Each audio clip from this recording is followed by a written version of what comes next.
Walter? Madam Mayor, I probably don't have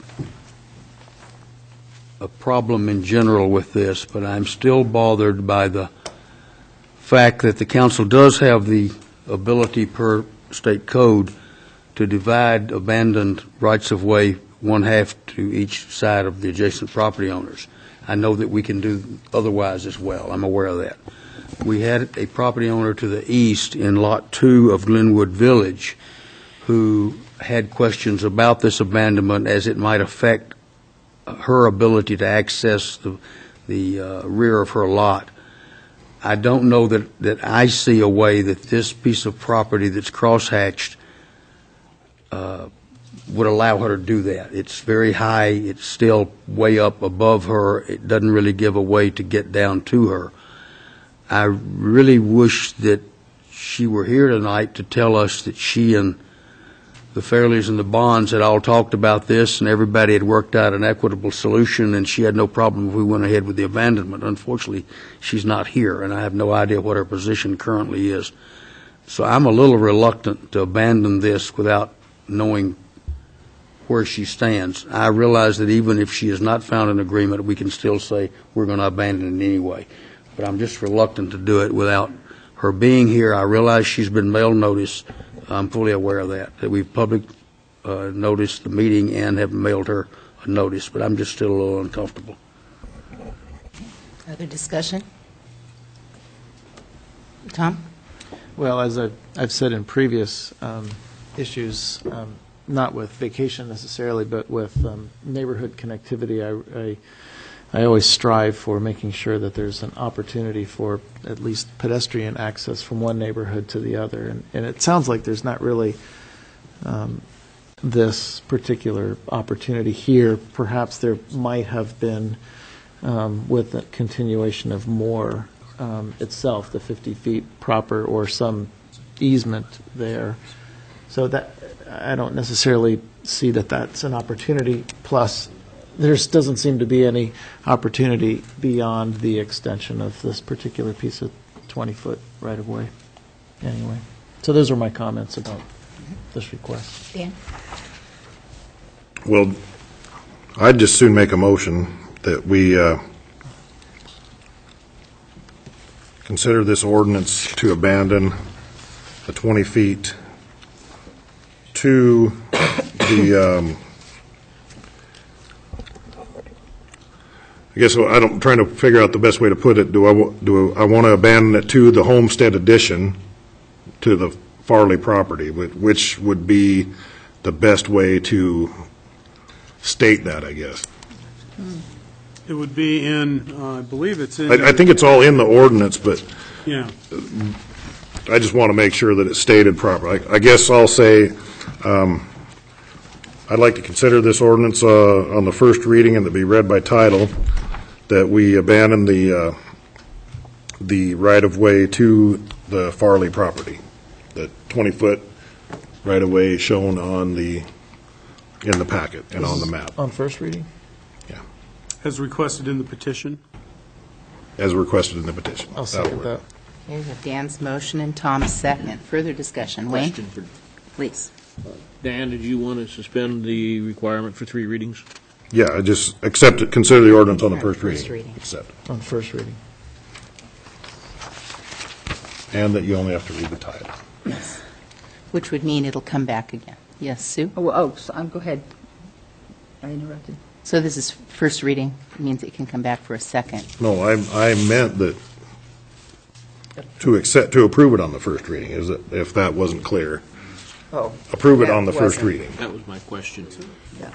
I was seconding Are you talking first about- reading only, Tonight. Okay. so you can let somebody else. Are you talking about approving it under suspension of the rules requiring? Right. So to requiring finish it three- up tonight? That's correct, yes.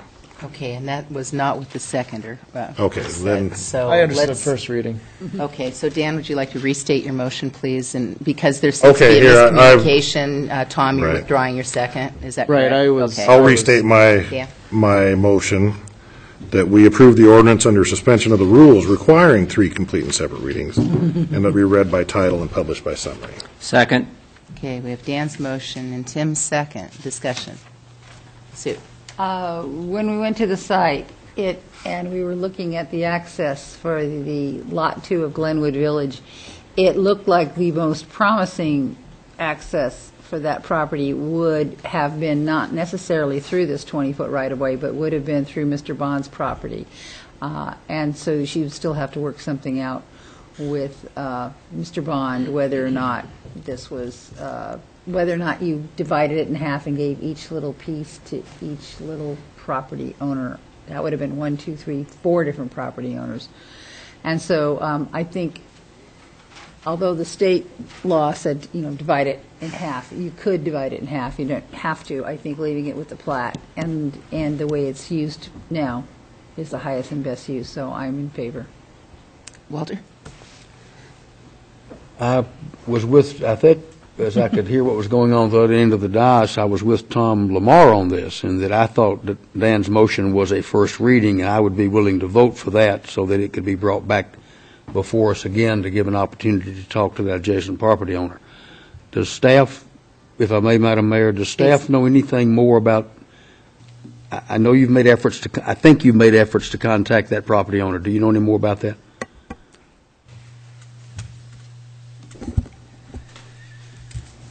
Please.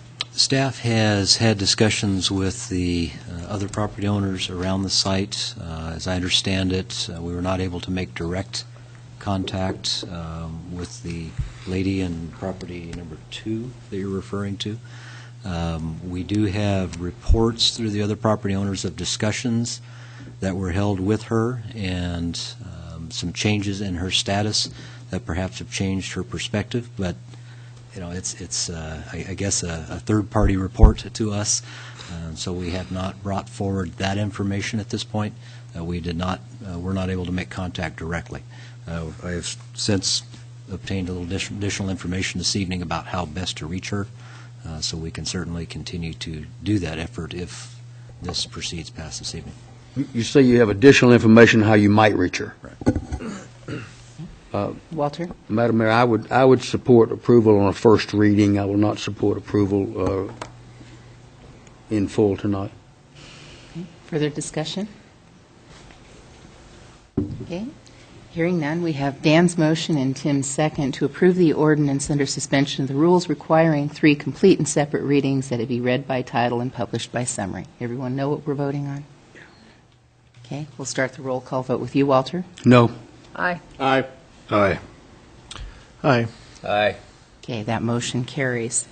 So we have ordinance number 2011-12, an ordinance of the City of Moscow, a municipal corporation of the state of Idaho, providing for the vacation, I think we've got a typo there, of a public right-of-way located within the City of Moscow and legally described in Section 1 of this ordinance, providing that the title to said vacated right-of-way shall vest as specified in Section 3 of this ordinance, providing that this ordinance shall be in full force and effect from and after its passage, approval, and publication according to law.